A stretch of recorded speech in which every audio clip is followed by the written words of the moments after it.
যদি তারা অন্যায় করে এটা সুস্থ তদন্ত করবে, আইনানুগ ব্যবস্থা নিয়ে যেটা করবে আমরা সেটার সাথে অ্যাপ্রিসিয়েট করব। আবার যদি আমরা দেখি সেও আমাদের আহত ভাই, আমরা তাকে ফেলে দিতে পারবো না, সেও আমাদের আহত ভাই, এবং এর ভিতরে কি তদন্তে সেগুলো আমি বলতে চাই না, এটা আপনারা খুঁজে বের করেন।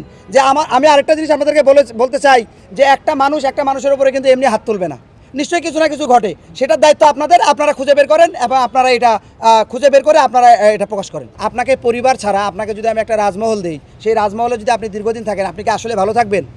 আর আমরা কিন্তু রাজমহলে নাই, আপনারা জানেন আমরা একটা চিকিৎসার জন্য একটা হাসপাতালের ভিতরে মানে এখন অবস্থান করছি।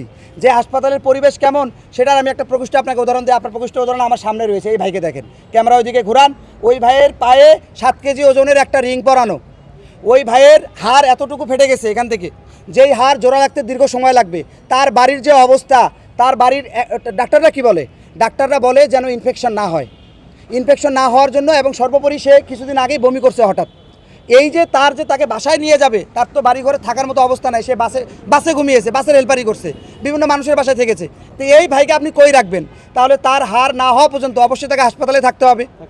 তাহলে হাসপাতাল আমাদের কি সুবিধা দিচ্ছে? আপনারা যেটা বলেন, অনেকে মনে করছে হাসপাতালে আমরা অনেক সুখে আছি, হাসপাতালে আমরা রাজনীতি করছি বা এরকম কিছু, এটা সমস্তই ভুল ধারণা। হাসপাতালে কেউ সুখের জন্য আসে না ভাই। আমরা যত দ্রুত চাই হাসপাতাল থেকে বেরিয়ে যেতে, আমাদের সুচিকিৎসা প্রদান করা হোক, আমাদের একটা মনিটরিংয়ের ভিতরে রেখে সরকার যদি এমন একটা ব্যবস্থা করতে পারে যে কারণে আমরা স্বাস্থ্যসেবা কার্ডের কথা বলছি, তাহলে আমরা চলে যাব। কিন্তু প্রকৃতপক্ষে যার দরকার, এই ভাইয়ের 1000 মানে আপনার 1 মাস পর্যন্ত বা 6-7 মাস পর্যন্ত লাগতে পারে, 1 বছর পর্যন্ত লাগতে পারে। তো এই ভাই কোথায় যাবে? তার যদি বাসস্থান আপনি দেন, তাহলে আমি বলবো যে আপনি তাহলে তাকে হাসপাতাল থেকে নিয়ে যেতে পারেন, আর যদি না দিতে পারেন তাহলে সে হাসপাতালে থাকবে।